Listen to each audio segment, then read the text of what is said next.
প্রকৃতির সাথে মিশতে হলে আপনাকে প্রকৃতিকে জানতে হবে, প্রকৃতিকে খুঁজতে হবে, প্রকৃতির সান্নিধ্যে আপনাকে যেতে হবে। সুপ্রিয় ভালোবাসার বন্ধুগণ, আমি আছি বড়াই গ্রামের অনেক চমৎকার একটি গ্রামে, কৃষ্ণপুর গ্রামে, এবং এখানে দেখতে পাচ্ছেন মাঠকে মাঠ লাগানো আছে পেঁয়াজের বাগান। হ্যাঁ বন্ধুগণ, বাগান বলছি এই কারণে যে এখানে মাঠ জোড়া কিন্তু পেঁয়াজ রসুনে ভরপুর। সুপ্রিয় ভালোবাসার বন্ধুগণ, প্রকৃতির কাছে গেলেই আপনি এর গন্ধ নিতে পারবেন এবং এখানকার স্বাদ আপনি উপভোগ করতে পারবেন।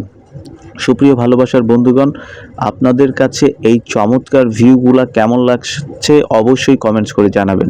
আমি হয়তো আপনাদেরকে বোঝাতে পারছি না যে আমার কতটা ভালো লাগছে, আর আমি কিন্তু ঠিকভাবে কথাও বলতে পারছি না, কারণ আমি এত বেশি সুন্দর করে গুছিয়ে কথা বলতে পারি না। আমি আসলে অগোছালো মানুষ, অগোছালোভাবেই থাকার চেষ্টা করি।